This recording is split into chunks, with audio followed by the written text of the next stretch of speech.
నా అప్పులు చేయబోతున్న అప్పులు ఏకంగా 1,45,000 కోట్ల పైమాటే. ఇది నిజంగా ఒక రికార్డు. ఇది ఇంకో రికార్డు. ఎవరు బద్దలు కొట్టలేనంత పెద్ద రికార్డు. ఇన్ని అప్పులు చేసిన సూపర్ 6 సూపర్ 7 ఇచ్చారా? పేదలకు ఏమైనా బటన్లు నొక్కారా?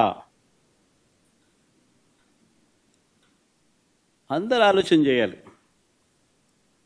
పోనీ కనీసం మా ప్రభుత్వం గతంలో అమలు చేస్తూ ఉన్న పథకాలు ఏమైనా కొనసాగుతూ ఉన్నాయా?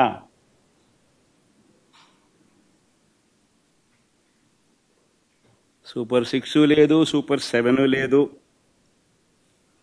మా ప్రభుత్వం అమలు చేస్తూ ఉన్న గతంలో అమలు చేస్తూ ఉన్న పథకాలు పిల్లల చదువులకు అవసరమైన పిల్లల చదువులను ప్రోత్సహిస్తూ, ఆ తల్లులను ప్రోత్సహిస్తూ, ఆ పిల్లల చదువుల కోసం ఆ తల్లుల కోసం ఇస్తా ఉన్న అమ్మఒడి పాయే, రైతన్నలకు తోడుగా నిలబడే రైతు భరోసా పథకం పాయే, వసతి దీవెన పాయే, విద్యా దీవెన అరకొర, చేయూత లేదు, ఆసరా లేదు, 0 వడ్డీ ఆరోగ్యశ్రీ పూర్తిగా కూడా యగనామమే, వాహనమిత్ర, నేతన్న నేస్తం, మత్స్యకార భరోసా, కాపు నేస్తం, ఈబీసీ నేస్తం, చేదోడు, తోడు, లానేస్తం, అన్నీ గతంలో ఉన్న పథకాలన్నీ కూడా పాయే. పిల్లలకు ట్యాబులు ఇచ్చే కార్యక్రమం కూడా పాయే. మరి నేను అడుగుతా ఉన్నా, 1,45,000 కోట్ల రూపాయల అప్పులు చేసినవి, చేయబోతున్నవి ఎవరి జేబీలోకి పోతా ఉన్నాయి?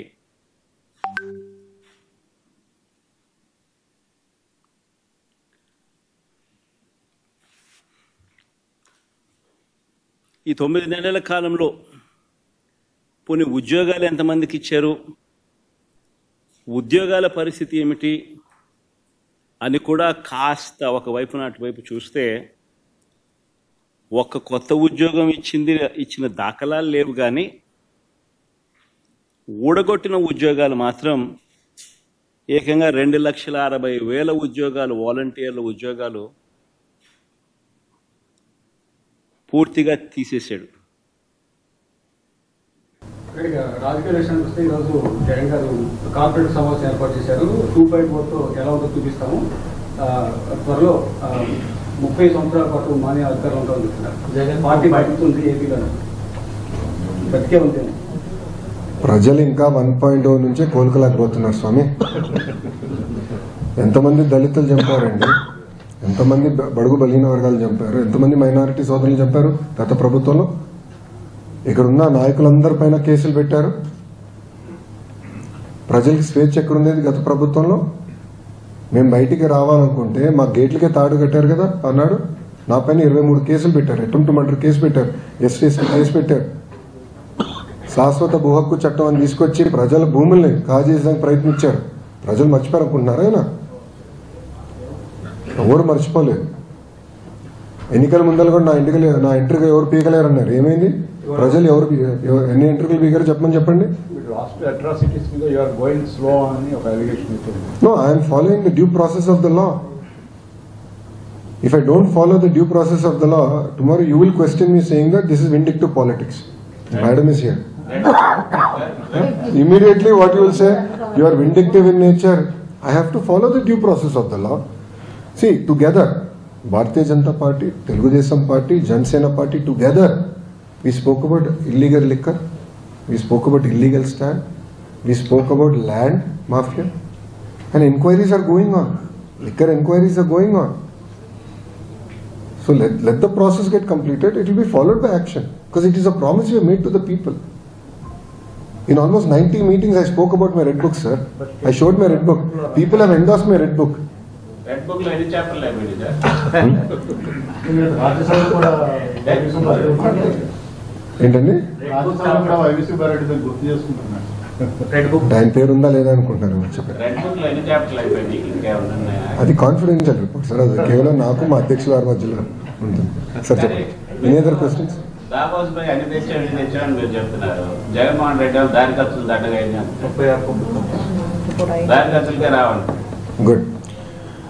ఇప్పుడు నేను సూటిగా గౌరవ మాజీ ముఖ్యమంత్రి గారిని, పులివెందుల ఎమ్మెల్యే గారిని ప్రశ్నిస్తున్నాను.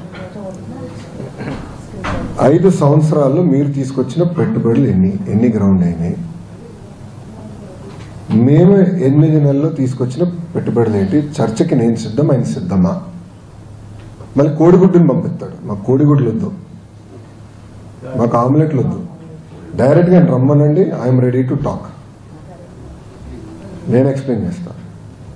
ఇప్పుడు ఆర్సిలర్ మిత్తల్ ప్రాజెక్ట్ నేను 2019లో కలిసా ఆదిత్య మిత్తల్ని. 2019లో డావోస్లో టీసీఎస్ వాళ్ళ బూత్ బయట కలిసి ఆనాడు చెప్పి ఆంధ్ర రాష్ట్రానికి రాండి అని. మీరు ఆదిత్యని కూడా అడిగాను చెప్తాను. అప్పటి నుంచి ఐ మెయింటైన్ దట్ రిలేషన్షిప్ అండి. 5 years I maintain that relationship. NDA ప్రభుత్వ అధికారులకు వచ్చిన వెంటనే నేను ఫోన్ చేశాను, బాస్ 5 years అయింది, మీరు వేరే రాష్ట్రంకి వెళ్దాం అనుకున్నారు, అక్కడ ఏం అవ్వలేదు, వచ్చేయండి వేరే రెడీ. ఒక్క జూమ్ కాల్తో కదిలిందండి ఆ ప్రాజెక్ట్. సో ఇప్పుడు మీరు అడగచ్చు 2019లో వెళ్ళిన ఖర్చులు దండగానే నేను సూటిగా ప్రశ్నిస్తున్నాను మిమ్మల్ని. ఆంధ్ర రాష్ట్రాన్ని నేను ప్రమోట్ చేయాలండి. ఇప్పుడు అక్కడ పారిశ్రామికవేత్తలందరూ నన్ను ఏమడుగుతున్నారు, మీరు గ్యారంటీ ఇస్తారా జగన్మోహన్ రెడ్డి అనే వ్యక్తి మళ్ళీ గెలవడా అని?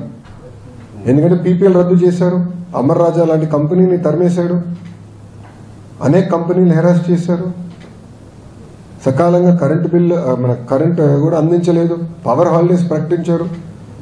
ఇండస్ట్రీ చాలా నష్టపోయిందండి ఆంధ్ర రాష్ట్రంలో.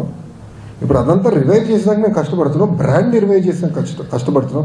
ఈరోజు మహారాష్ట్ర మాతో పోటీ పడుతుంది, తెలంగాణ మాతో పోటీ పడుతుంది, తమిళనాడు మాతో పోటీ పడుతుంది. చివరికి కేరళ మంత్రి కూడా డావోస్కి వచ్చి పెట్టుబడుల కోసం అంటే రాష్ట్రాన్ని ప్రమోట్ చేసినాక పోటీ పడుతున్నారు. మళ్ళీ ప్రమోట్ చేయకూడదా మేము రాష్ట్రాన్ని? It is a responsibility. We will promote. అని మీరు చూస్తారు కదా రాబోయే 12 నెలల్లో మీకు ఎలాంటి పెట్టుబడులు రాబోతున్నాయి, ఎక్కడ వస్తాయో మీరు చూస్తారు కదా అల్లారా. అప్పుడు అడగచ్చండి. But I'm ready for the discussion, debate. 5 సంవత్సరాలు ఆయన ఏం తీసుకొచ్చాడు, 8 నెలలు మేము తీసుకొచ్చాం. ఆయన తీసుకొచ్చిన కనుక 2x పెట్టుబడులు మేము తీసుకొచ్చాం. We have grounded the projects, we're moving exceptionally fast.